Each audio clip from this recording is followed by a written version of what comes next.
Today we're diving deep into the mirror principle, a profound concept that can reshape your reality if embraced with intention and understanding.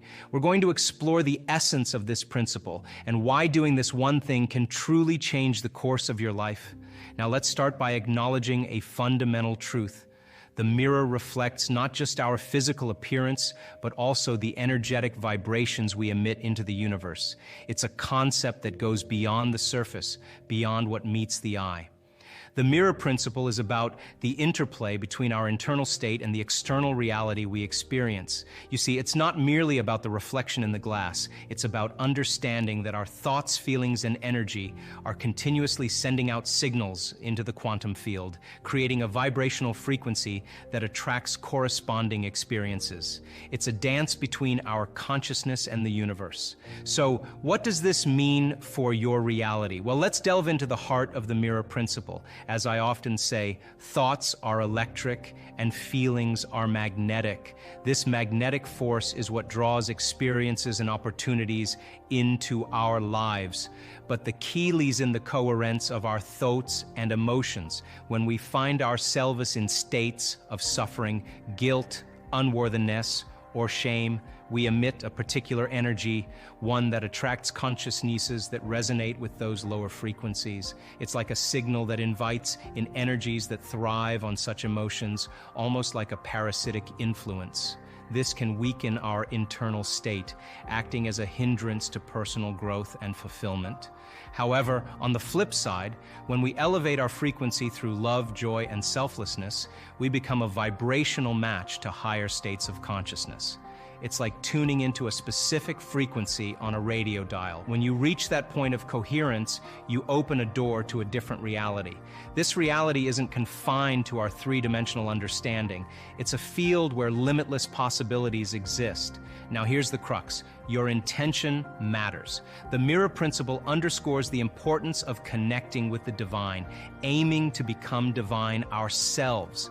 It's about opening our hearts, trusting again, and relearning how to love. Our intention is a guiding force, shaping our journey towards emotional freedom and bliss. In our week-long events, we practice shifting our energy towards coherence. Picture your heart as a coherent source, emitting a field that expands up to 3 meters wide. It's akin to a Wi-Fi signal, broadcasting your energy into the universe. Simultaneously, when you teach your brain to operate from the heart, suppressing the thinking neocortex and attuning the pineal gland to a specific frequency, you create another Wi-Fi signal capable of receiving information from the quantum field. I've witnessed this in action during an event in Florida, where participants delved into the mystical realm during dream time. By keeping them between wakefulness and sleep in the theta realm, many experience profound transcendental moments.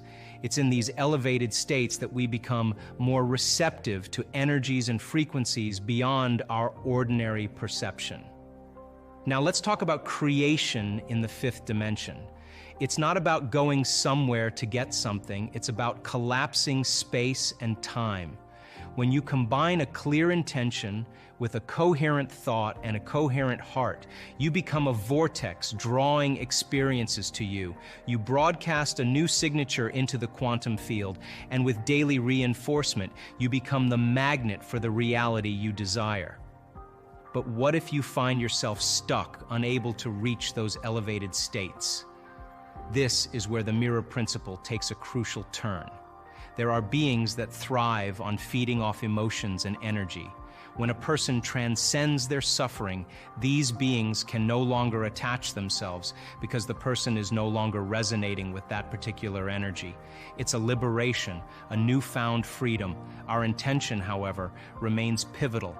We aim to replace negative emotions like guilt, shame, resentment, jealousy, and competition with love. This isn't just a fleeting desire, it's a practice embedded in our week-long events. As the heart center opens, we move towards coherence, creating a powerful energy field that influences our reality. Now, let's dive a bit deeper into the amazing process of creating something new. You see, when I talk about creation, I mean forgetting about yourself for a moment and becoming pure consciousness. It's like being in this beautiful moment where all kinds of possibilities exist in a special place called the quantum field. However, getting to this place takes some effort. It's a bit like a journey. You need to quiet down your mind and reach a state of pure consciousness. Imagine the quantum field like a big invisible space where things are buzzing with energy. In this field, thoughts act like little bursts of electricity and feelings are like magnets pulling in experiences. Now, why is it so important for your brain and heart to be in sync? Well, think of it like this. When your brain and heart are on the same wavelength, it creates a strong signal. This signal then interacts with the quantum field, kind of like shaping your own reality. Now, let's talk about the maverick, the person who's not afraid to step into the unknown. This person is like a trailblazer in the creation process. The unknown is a bit like a blank canvas where you can start fresh and make something completely new. It might sound a little scary, but when you get comfy in this unknown space, you become the boss of your own future. And here's the cool part. The future isn't something that's already written down somewhere. Nope, it's something you create from this unknown place. Picture it like you're an architect. You have this open space where you can design and build whatever you want. That's what it means to create from the unknown. It's not like predicting what's going to happen. It's more like making things happen. And you're the one calling the shots.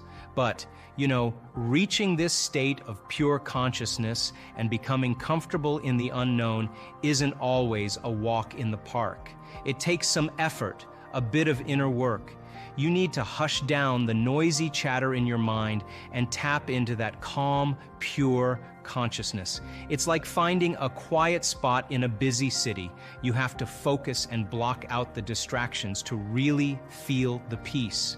As you cross the river of change, transitioning from the old self to the new, there is a biological, neurological, genetic, and chemical death of the old self.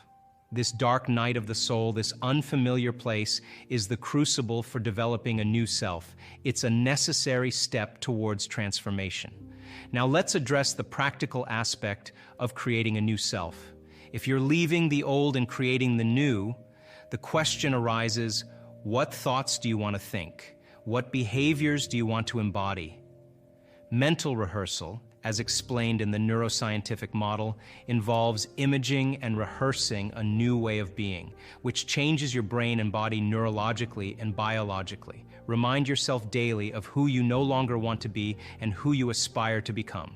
This process silences the circuits connected to the old self, inhibiting chemicals that reaffirm the same identity. Simultaneously, it fires and wires new circuits in your brain, installing the neurological hardware for your desired self. The mirror principle is a powerful tool for transformation. It's about understanding the intricate dance between your internal state and the external reality you experience. By aligning your thoughts, emotions, and intentions, you become a beacon of coherence, shaping your reality in the quantum field. Embrace the unknown, become the architect of your future. And remember, in fifth dimensional creation, you are the vortex that draws the experiences to you. Do this, and your reality will undoubtedly change. You see, going from the old self to the new self is the neurological. And when you are in a state of gratitude, your job is on the way. It's causing an effect. And by the way, what is the emotional signature of gratitude? Don't you give thanks when you get something or you receive something? So then, what if you were to begin to give thanks or feel thanks before it manifested? Would your body, as the unconscious mind, believe it's in the future experience in the present moment? Because gratitude is the ultimate state of receivership. And so we don't pray in our work to have our prayers answered. We get up as if our prayers are already answered. It is that state of mind and body that I know that requires a clear intention and an elevated emotion. And the clear intention is an act of the mind and the brain. And an elevated emotion is when you open your heart. When you combine those two elements, you just moved from living in your past to living in your future. So then, here's the question. Can you believe in a future that you can't see or experience with your senses yet, but you've thought about enough times in your mind that your brain is literally changed to look like the experience has already occurred? Can you fall in love with a future potential that already exists in the quantum field? And how many potentials exist in the quantum field? Infinite potentials in the quantum field. Can you select a new potential in the quantum field and emotionally embrace that future reality before it's made manifest to such degree that your body, as the unconscious mind, is believing it's living in that future reality in the present moment, and you're signaling new genes and new ways? If there's physical evidence in your brain and body to look like the experience has already happened, there's evidence there physically. By thought alone, relax, because the experience is going to find you. There's an intelligence that's giving you life right now. It's keeping your heart beating and digesting your food and organizing trillions of functions in every single cell of your body. It's organizing mutations in your DNA. There's some invisible force that's giving you life, but that same intelligence that's keeping your heart beating and digesting your food is the same intelligence that's creating supernovas in distant galaxies and causing flowers to bloom. Now, the frontal lobe is the boss, it's the CEO, it's the symphony leader. And the frontal lobe, as an executive, has connections to all other parts of the brain. Now, when you ask that question, it's got to answer it. So it's got to look out over the landscape and see what kind of raw materials do I have. Well, you only have a few things: knowledge you've learned and experiences you've had. So it begins to call up different networks of neurons, and it begins to seamlessly piece them together. And you get a vision in your mind that's called intent.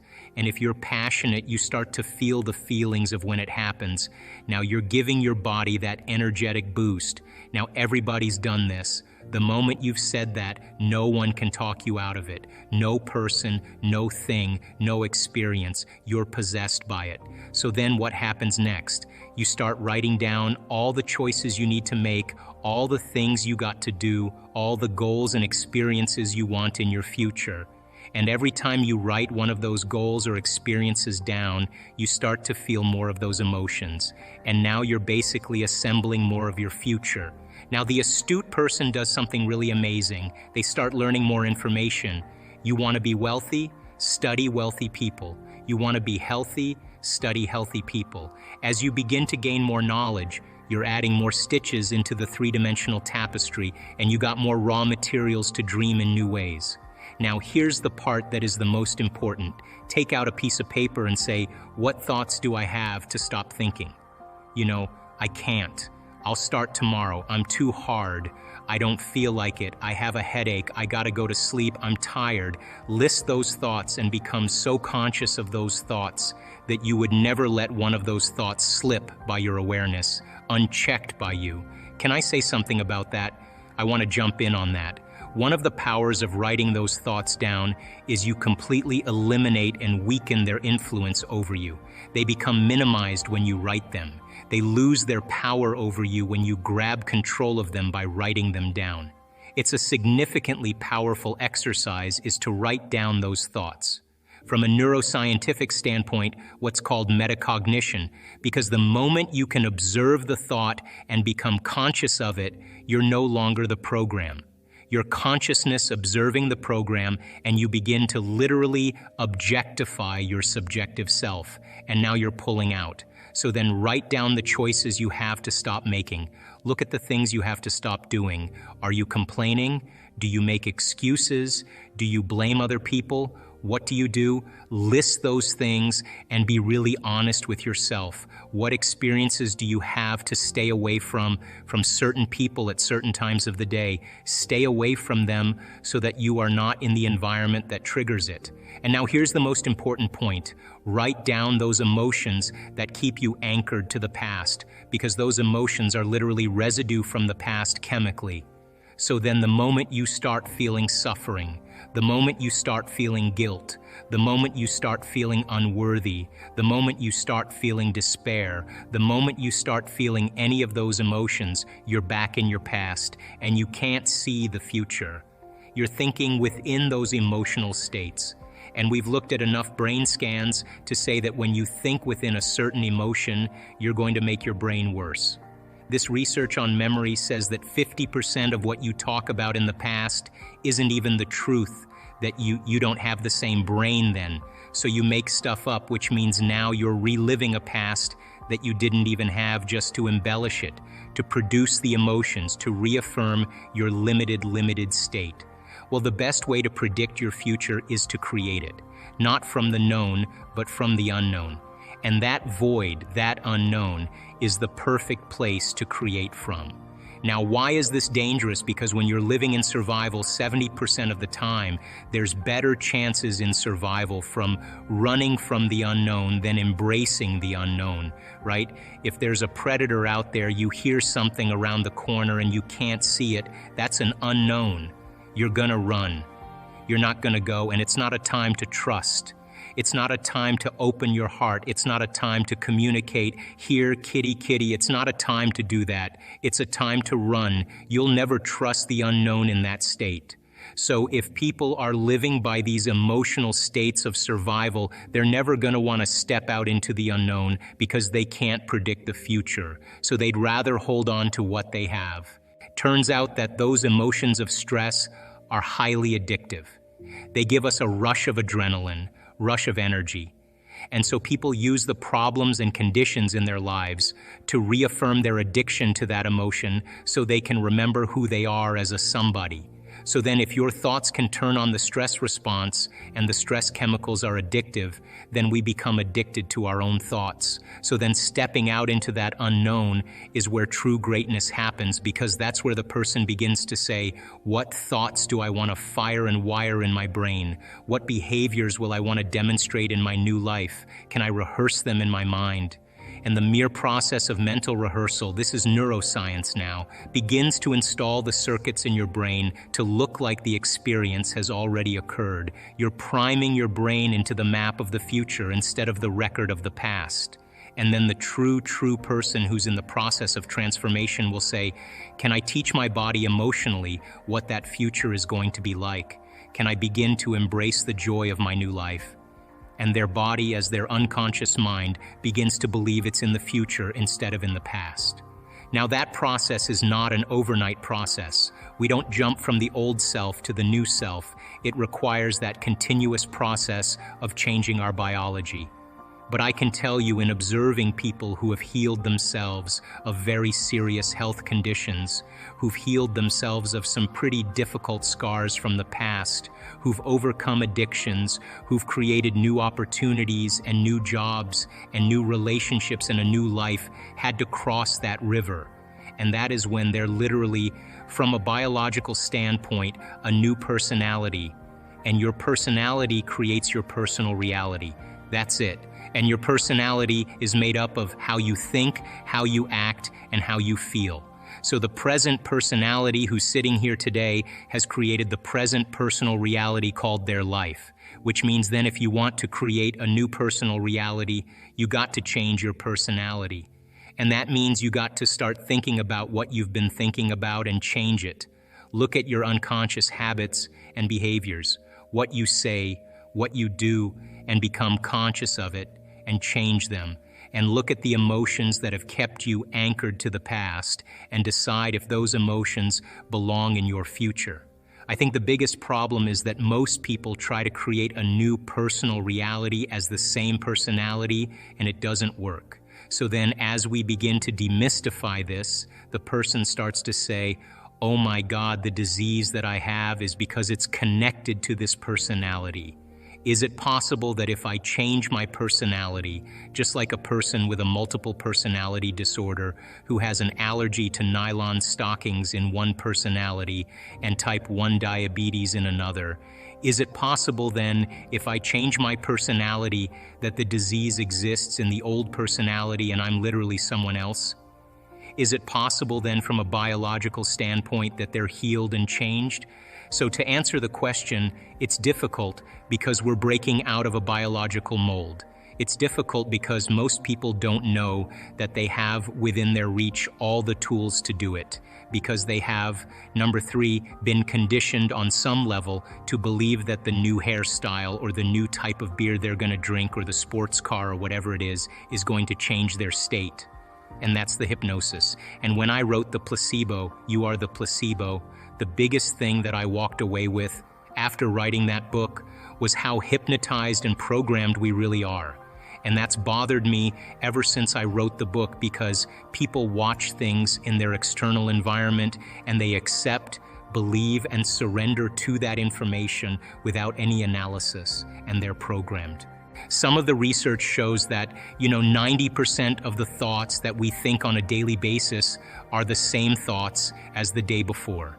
So if you think that your thoughts have something to do with your destiny, and 90% of your thoughts are the same known thoughts that you're always thinking, then your life should stay the same. Because the same thoughts lead to the same choices. The same choices lead to the same behaviors. Same behaviors create the same experiences. The same experiences produce the same emotions. Those same emotions tend to influence the way we think.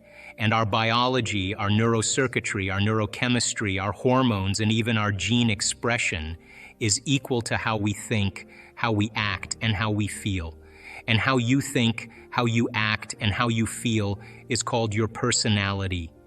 And your personality creates your personal reality. That's it.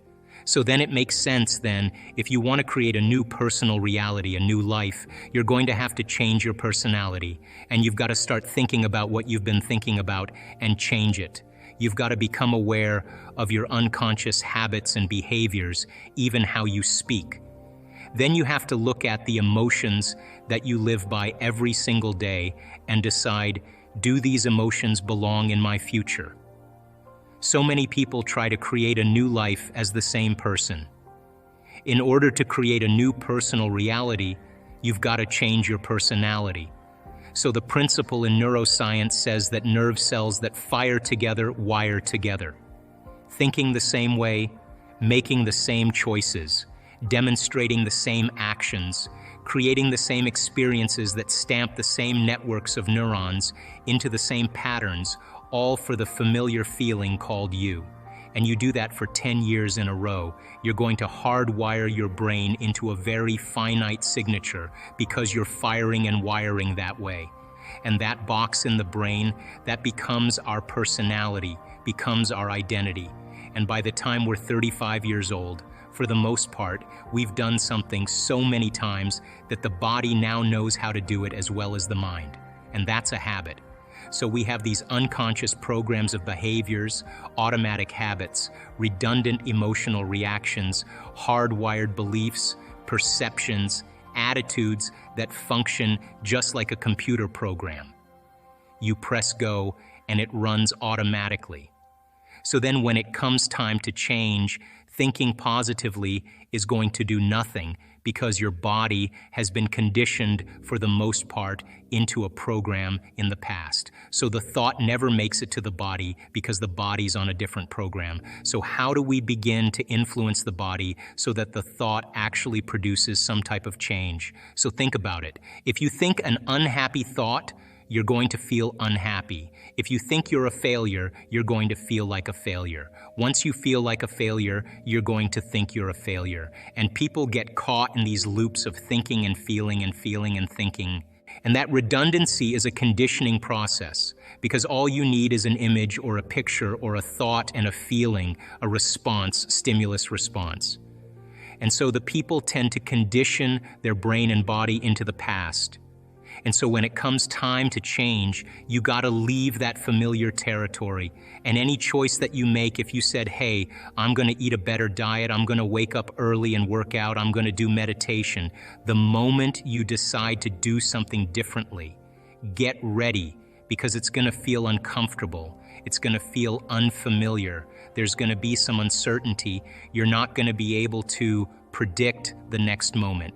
That means you've left your known biology and you're stepping into the unknown. Now, theoretically, that sounds great, But if the body has been conditioned into a familiar feeling, it's in the known. The moment you take it outside the familiarity, it wants to go back to where it's comfortable. So the body starts influencing the mind, and this is where people say, I want you to start your diet tomorrow. Oh, why don't you start working out this evening? You're really never going to change. You're too tired, you have a headache, this doesn't feel right. And this is where people talk themselves out of it.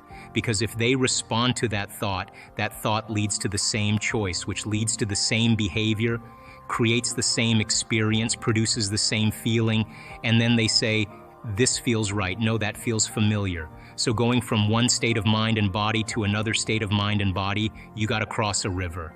And the hardest part about change is not making the same choice as you did the day before.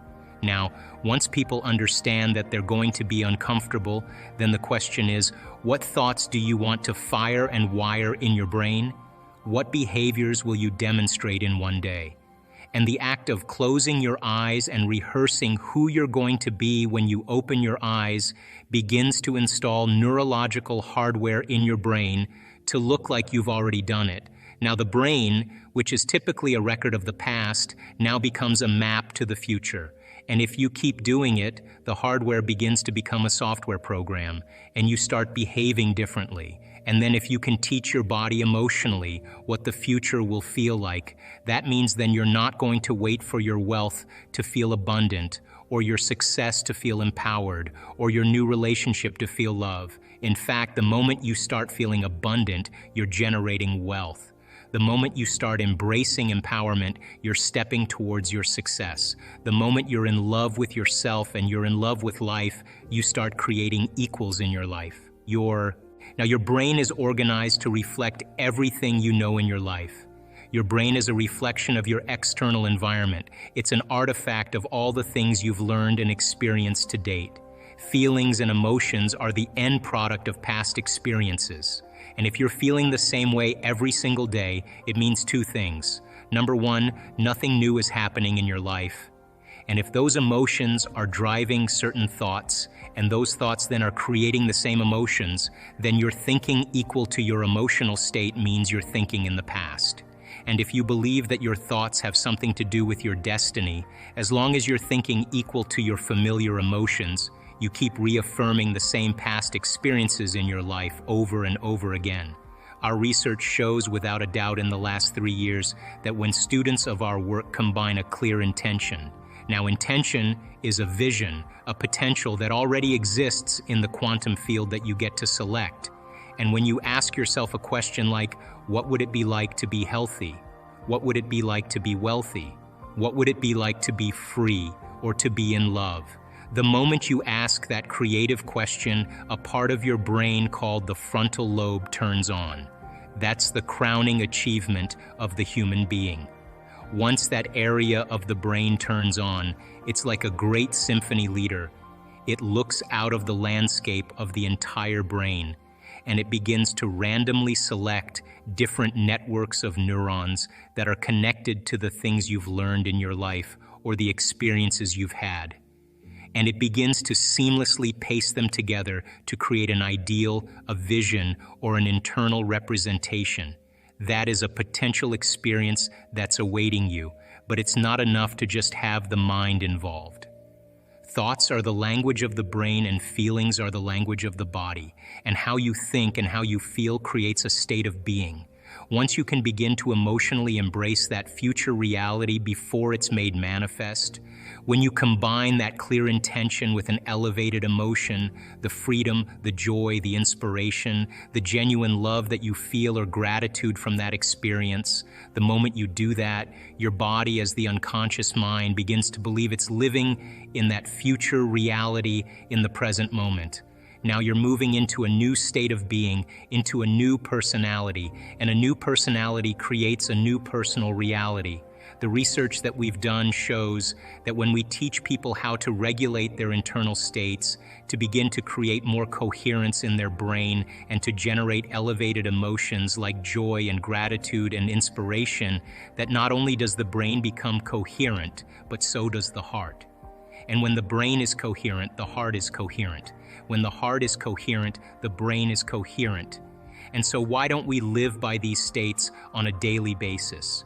Primarily because the majority of the time that we live in our waking state of consciousness, 70% of the time, you and I are living by the hormones of stress. And living in stress is living in survival. And when you're living in survival, the very chemicals of survival cause you to function as materialist, defining your reality with your senses. You pay attention to objects and things and people. You begin to believe that your outer world is more real than your inner world. And the side effect of this over time begins to cause us to feel separate from possibility. Why? Because when you're threatened by some predator or some danger in your life, it's not a time to go in. It's not a time to trust the unknown. It's not a time to open your heart and feel love. It's not a time to communicate. It's not a time to create. It's not a time to learn. It's a time to survive. So then, in order for us to create, we have to lay down the very thing we used our whole life to get what we want for something greater to occur. And most importantly, we want you to understand when you're in the creative state and when you're not. And if you were to take a little time every day and apply some of the principles in changing beliefs and perceptions about yourself and your life, and what is a belief other than a thought you keep thinking over and over again. And all beliefs are based on past experiences. And in order for you to change a belief or perception about yourself and your life, you have to make a decision with such firm intention that the amplitude of that decision carries a level of energy that's greater than the hardwired programs in your brain and the emotional conditioning in your body. And your body literally has to respond to a new mind. And when the choice becomes an experience that you never forget, that's the moment the past biologically no longer exists in you. People use the word victim so much, and I don't really think we spend a lot of time really unraveling the idea. But if I said to you, Jay, how are you doing today? And you said, well, I'm really upset because of this person or this circumstance or this condition in my life, then what we're saying, this is not conscious, this is an unconscious program. What we're saying is somebody out there is actually controlling the way I'm feeling and the way that I'm thinking. So if something out there is controlling your feelings and your thoughts, you're victim to whoever, whatever that is.